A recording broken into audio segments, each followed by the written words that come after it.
Comme je l'ai déjà déclaré, je partage la position de la Cour pénale internationale selon laquelle Benjamin Netanyahou devrait être arrêté et jugé pour ses crimes. Mon administration a examiné toutes les possibilités offertes par la loi afin de déterminer si la ville de New York pouvait exécuter le mandat d'arrêt émis par la Cour pénale internationale dans l'éventualité où Benjamin Netanyahou venait ici. Assalamu alaikum, bienvenue sur Vérité Dine. Pendant des années, Benjamin Netanyahou a été accueilli aux États-Unis comme un allié incontournable, malgré les accusations de crimes de guerre portés contre lui et le mandat d'arrêt émis par la Cour pénale internationale. Mais aujourd'hui, le ton semble changer. À quelques semaines de la visite de Netanyahou à New York pour l'Assemblée générale des Nations unies, une voix s'est élevée au cœur même de l'Amérique, et pas n'importe laquelle, celle du maire de New York, Zohran Mamdani. Dans un discours prononcé mardi dernier, il ne s'est pas contenté de qualifier Benjamin Netanyahou de criminel de guerre. Il a révélé que son administration avait examiné les possibilités juridiques permettant d'exécuter le mandat d'arrêt de la Cour pénale internationale si le Premier ministre israélien venait à New York, avant d'affirmer sans ambiguïté: Benjamin Netanyahou n'est pas le bienvenu à New York.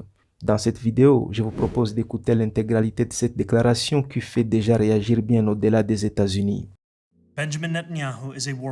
Benjamin Netanyahou est un criminel de guerre, l'architecte d'un terrible génocide contre le peuple palestinien. Il est responsable de la mort de plus de 73 000 personnes, des mutilations infligées à des dizaines de milliers d'enfants, dont les survivants subissent des amputations sans anesthésie. Il est responsable du ciblage d'hôpitaux néonatals et de centres de maternité, privant des nouveau-nés de la possibilité même de vivre.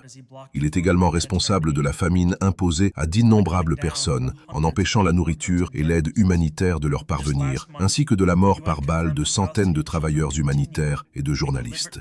Et le mois dernier encore, les Nations unies ont confirmé que des enfants palestiniens continuaient d'être délibérément pris pour cible et tués par les forces armées israéliennes, plus de 8 mois après le soi-disant cessez-le-feu.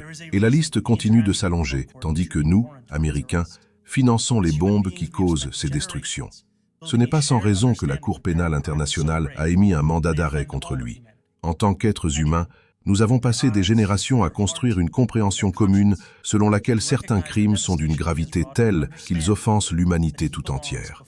Quiconque regarde avec ses yeux, son cœur et sa conscience devrait reconnaître les ravages que Netanyahou a causés et comprendre qu'il doit répondre de ses actes devant un tribunal.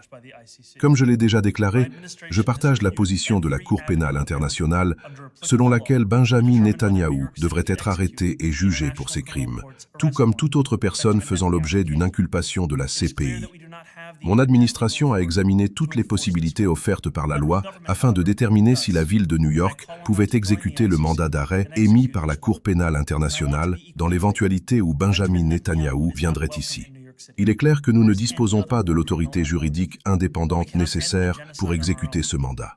En revanche, le gouvernement fédéral en a le pouvoir, et je l'appelle à se joindre à la Cour pénale internationale pour faire exécuter ce mandat. Et je veux être parfaitement clair. Benjamin Netanyahou n'est pas le bienvenu à New York. Nous ne pouvons pas mettre fin à ce génocide à nous seuls, mais nous pouvons décider si notre silence deviendra une arme de plus. Et nous pouvons examiner tous les moyens dont nous disposons pour défendre l'humanité et la dignité de chaque être humain. Voilà l'engagement que je prends devant vous. That is my commitment to you.